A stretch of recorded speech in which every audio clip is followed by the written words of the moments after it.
ఈనాడు group సంస్థల వ్యవస్థాపక అధ్యక్షులు పద్మవిభూషణ్ స్వర్గీయ చెరుకూరి రామోజీరావు ద్వితీయ వర్ధంతి సందర్భంగా సోమవారం ఉదయం నేపాల్ రాజధాని కాఠ్మండ్లో అఖిల భారత పంచాయతీ పరిషత్ జాతీయ ఉపాధ్యక్షులు అమరావతి అభివృద్ధి కమిటీ చైర్మన్ డాక్టర్ జాస్తి వీరాంజనేయులు రామోజీరావు చిత్రపటానికి స్థానికులతో కలిసి పూలమాలలు సమర్పించి ఘననివాళులు అర్పించారు. ఈ సందర్భంగా డాక్టర్ జాస్తి వీరాంజనేయులు మాట్లాడుతూ రామోజీరావు తెలుగు జాతి గర్వించదగ్గ మహనీయుడని, మీడియా రంగంలో విప్లవాత్మక మార్పుకు శ్రీకారం చుట్టిన దార్శనికుడని పేర్కొన్నారు. ప్రపంచంలోనే అతిపెద్ద సమీకృత చలనచిత్ర నిర్మాణ కేంద్రంగా పేరుగాంచిన రామోజీ ఫిల్మ్ సిటీ సృష్టికర్తగా ఆయన ప్రపంచవ్యాప్తంగా తెలుగు ఖ్యాతిని చాటి చెప్పారని అన్నారు. సాధారణ స్థాయి నుంచి తన కృషి, పట్టుదల, దూరదృష్టితో అత్యున్నత శిఖరాలను అధిరోహించి దేశానికి ఆదర్శప్రాయ వ్యక్తిగా నిలిచారని కొనియాడారు. జర్నలిజం, టెలివిజన్, సినిమా, పర్యాటక రంగాలలో ఆయన నెలకొల్పిన సంస్థలు వేలాది మందికి ఉపాధిని, లక్షలాది మందికి స్ఫూర్తిని అందించాయని తెలిపారు. తెలుగు జాతి ఉన్నంతకాలం రామోజీరావు కీర్తి సేవలు చిరస్థాయిగా వెలుగొందుతూనే ఉంటాయని పేర్కొన్నారు.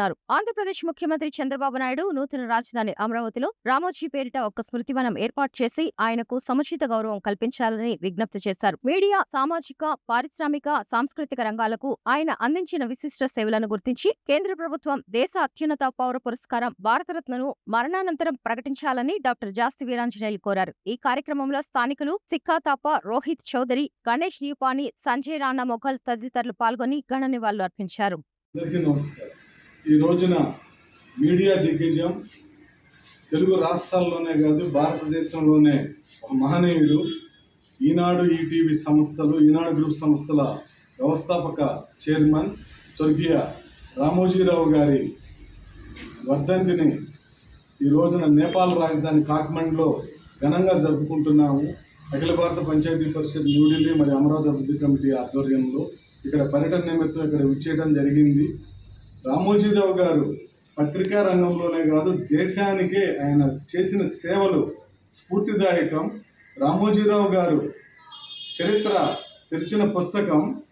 వారు సామాన్య గ్రామంలో జన్మించి పెదపారపూడి వద్ద అంచెలంచెలుగా ఎదిగి 1974లోనే ఈనాడు సంస్థను స్థాపించి ఒక విప్లవాత్మకమైన మార్పులకు శ్రీకారం చుట్టారు.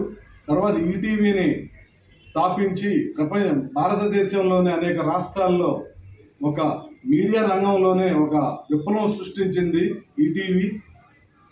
అటువంటి రామోజీరావు గారు కొన్ని వేల మందికి ఉద్యోగాలను ఇస్తూ, ఉపాధి కల్పిస్తూ చాలా మహోన్నత వ్యక్తిగా నిలిచారు. తెలుగు జాతి గర్వించదగ్గ వ్యక్తిగా నిలిచారు. ప్రస్తుతము ఈనాడు, ఈటీవీ అంటే ఒక చరిత్ర. అటువంటి సాంకేతిక విప్లవాన్ని శ్రీకారం చుట్టడమే కాదు, ప్రపంచంలోనే ఒక గొప్ప అతిపెద్ద ఈనాడు ఫిల్మ్ సిటీని స్థాపించి ఒక గొప్ప సినీ రంగానికి వారు ఎనలేని సేవలు చేశారు. పర్యాటక రంగానికి, సినీ రంగానికి, పత్రికా రంగానికి వారి సేవలు ఎనలేనివి. వారి కీర్తి అజరామరం. రామోజీరావు గారు ఈ తెలుగు జాతి ఉన్నంత వరకు వారు చరిత్రలో నిలిచిపోతారని, వారు చేసిన సేవలు చిరస్మరణీయమని ఈ సందర్భంగా నేను తెలియజేసుకుంటున్నాను.